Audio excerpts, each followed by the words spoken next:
Bonjour à toutes et à tous, bienvenue dans ce journal, l'édition régionale de ce vendredi 19 juillet. Sans plus attendre vos prévisions météo, on espère bien le retour du soleil aujourd'hui et pour la fin de semaine, même si les nuages pourraient aussi se montrer menaçants cet après-midi, rassurez-vous. Aucune pluie n'est prévue aujourd'hui, mais des nuages parfois denses sont annoncés de Saint-Omer à Lille.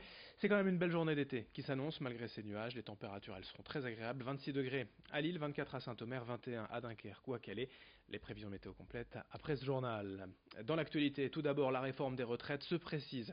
Suite au rapport du haut-commissaire Jean-Paul Delevoye, le nordiste a rendu ses préconisations hier au gouvernement. Et ce qu'il en ressort, c'est l'âge du départ en retraite porté à 64 ans. L'âge légal sera bien maintenu à 62 ans, mais pour avoir un équivalent du taux plein, il faudra attendre 2 ans de plus. Le haut-commissaire propose ainsi un âge d'équilibre à 64 ans avec un minimum de retraite augmenté à 85% du SMIC. Pour l'instant, rien n'est acté. Il ne s'agit que de préconisations que suivra ou pas d'ailleurs le gouvernement. Mais les syndicats affichent déjà de réelles inquiétudes et leur désaccord.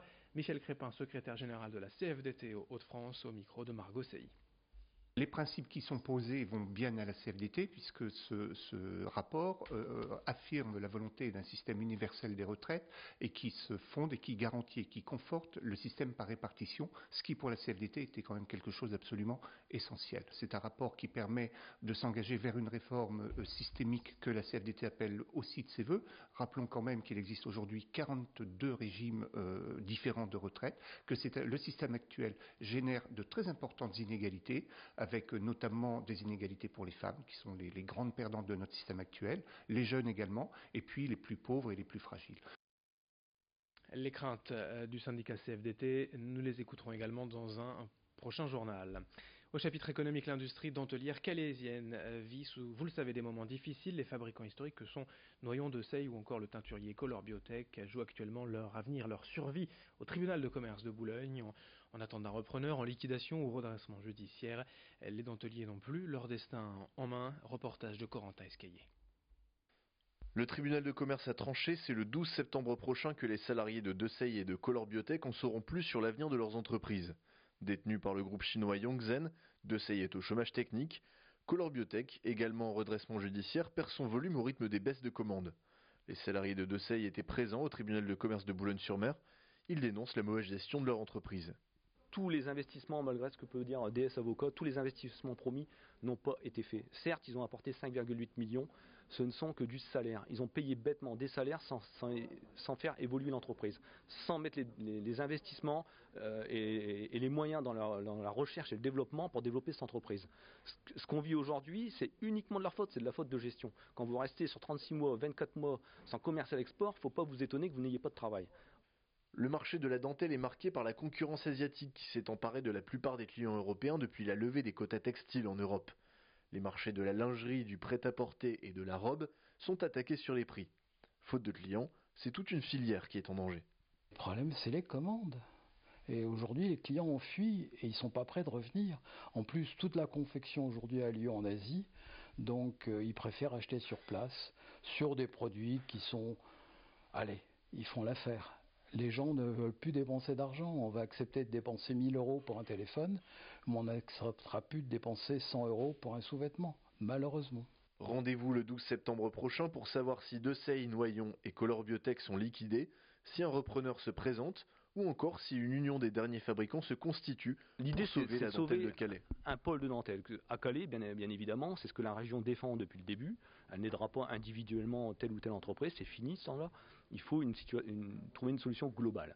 Et pour ça, il faut que tout le monde s'entende et il faut que le projet soit porté par un industriel, une tierce personne qui pourra mener ce projet avec le soutien de la région. Ce serait bien, si ils nous écoutent ou s'ils peuvent nous entendre, ce serait bien. Vu que M. Bernard Arnault est passé devant M. Bill Gates en termes de fortune, écoute, Bernard Arnault, si tu m'entends, écoute, on fait une bouffe ensemble et puis on en parle. Voilà. L'avenir des denteliers calaisiens, nous suivrons bien sûr de près ces dossiers. On enchaîne avec toute autre chose, un exploit pour la bonne cause. Hier, David Faton, 36 ans, est arrivé au CHU de Lille après avoir traversé la France en courant. Il était parti de Marseille le 1er juillet et a parcouru donc près de 900 km dans le but de faire connaître une maladie douloureuse et méconnue, l'extrophie vésicale. Avec un cas sur 40 000 naissances, la maladie se manifeste par une anomalie de fermeture de la vessie du bassin et des organes génitaux. entraînant un incontinence urinaire et dysfonctionnement des reins, nécessitant de lourdes chirurgies. Originaire de Lyon, ce sportif émérite a tenu à terminer son voyage dans la région car sa femme elle-même atteinte d'extrophie vésicale et nordiste. Explication avec un professeur du CHU de Lille au micro d'Idil Gunaï.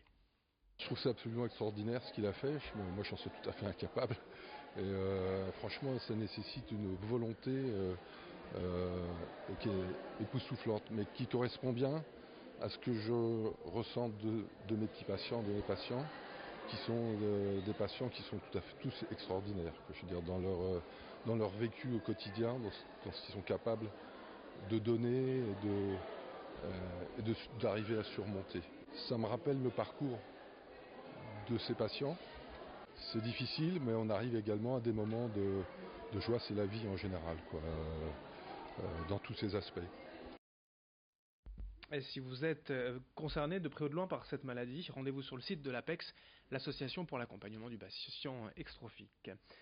Du sport aussi pour terminer, du football américain. Il y a quelques semaines, nous vous annoncions la montée en division élite des Vikings de Villeneuve d'Ascq, une première au niveau régional.